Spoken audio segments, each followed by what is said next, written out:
be a gangster nigga, that just ain't my lane. Pose a threat and you get stretched, we call that just being the main. Some grew up in the streets, around the streets, this ain't the same. They be hopping off the porch at 25, swear you lame. They be changing their demeanor when they get around these hoes. How you got this shit on lock, but steady go against the code. He put that gun to our face and it was then I watched you fold. Then you tried to play and flip that shit on me, that's what you told. For none now live.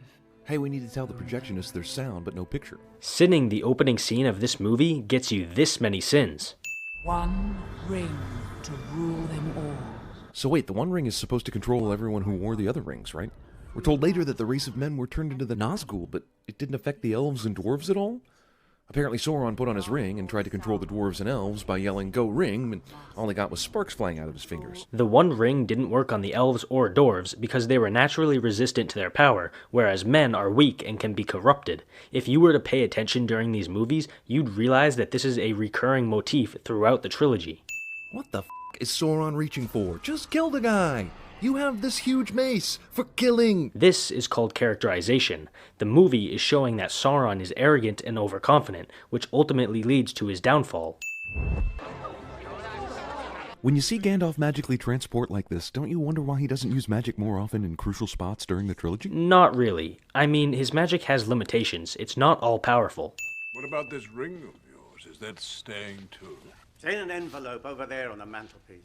Gandalf should probably know that that's not true because Bilbo had no time to put it in an envelope, but he goes over to the mantelpiece expecting to find it anyway. This is actually another example of characterization because the movie is showing how much Gandalf trusts Bilbo regardless of the ring's effect on him, while simultaneously showing the ring's effect on Bilbo's mind. What the f*** was Frodo doing for the last 20 minutes after Bilbo disappeared? Looking for Bilbo in places other than Bilbo's house? Think about it for a second, Jeremy. Frodo was in the middle of a huge crowd that started freaking out when Bilbo disappeared. With all the commotion, it would have been very difficult for him to get here quicker. Gandalf sees the freaking eye of Sauron when he stupidly tries to touch the ring, but yet he still needs to do research to figure out what the ring is. Doesn't he have more than enough information at this point to give Frodo a head start before the ring wraiths show up? Not really. I mean, for all he knows, it could just be one of the many rings of power, not Sauron's OG ring. This one of the nine is terrible at his job. Isn't the ring supposedly calling to Sauron? I mean, why is he even sniffing?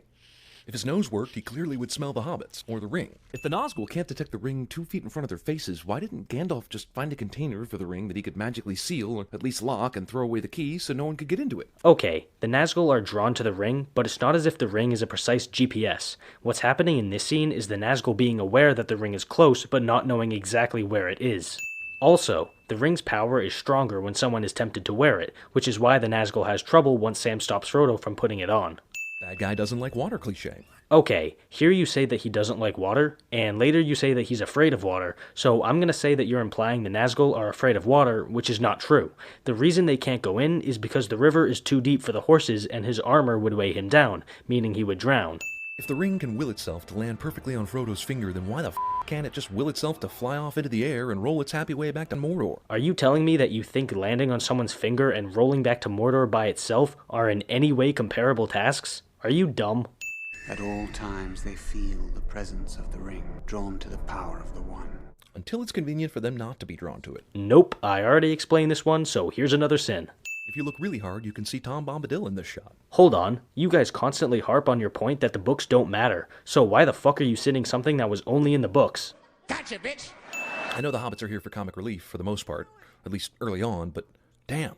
Nobody is anywhere near that stupid to light a fire on a tower at night when you're hiding from supernatural hunting machines. I mean, there are millions of people who think that it's funny when you start saying dumb shit about movies, so... Strider says he's just going to have a look around when he leaves the hobbits. Where did he go and how far away?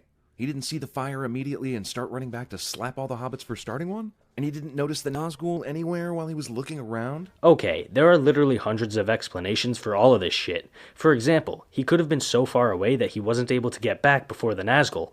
Maybe he didn't see them because he was looking around a different place, etc., etc. The point is that these questions are not sins because they have plausible answers. Oh, these bad guys are afraid of water and fire. Wow, so Earth is like the only major element they're not afraid of? They're not afraid of water. In fact, later in the movie, they actually ride their horses into a river when they're chasing Arwen, which is straight up proof that you're full of shit. You know the Athelas plant? Athelas? Kingsfoil. Kingsfoil, it's a weed. Weed is the answer to everything. Jeremy sounds suspiciously like my roommate.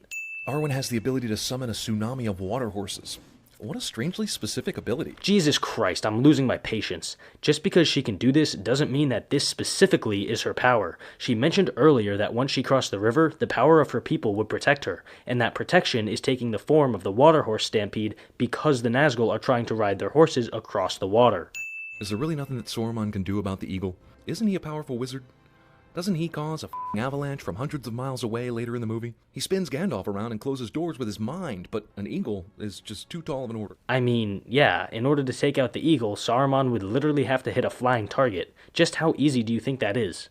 Destroy it! So Elrond knows this is a ring of supreme evil. All the evil in the world can be ended by throwing the ring in the fire, but he lets Isildur go without a fight.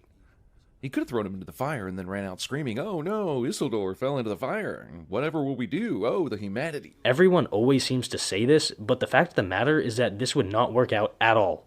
Elrond obviously doesn't want to fuck up the alliance between the elves and men, and people would obviously know that Isildur didn't just fall into the lava. They'd see right through that. You have my sword. And you have my bow. And my axe. You mean the axe you just shattered while trying to destroy the ring? No, he means the axe that he had strapped to his back. Hyper-observant my ass. Where did they get sausages? Did they make them themselves out here in the wild? Or are they carrying raw meat casings for 40 days without refrigeration and then eating them? They were carrying raw meat casings around. That's it, that's the sin. How does Gimli not know about this? Or Gandalf? This obviously happened a long time ago. Sure, there's no internet or phones, but word should have traveled faster than this. How? An entire kingdom got slaughtered, and for all we know, there weren't any survivors, so how would word have gotten out?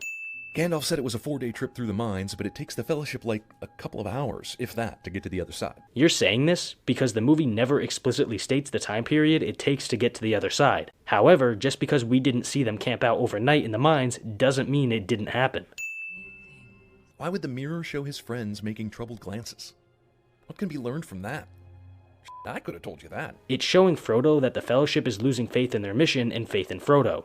The Uruk-hai throws a shield at Aragorn's neck that has a neck-sized hole at the end of it. Jeremy points things out on the screen cliché.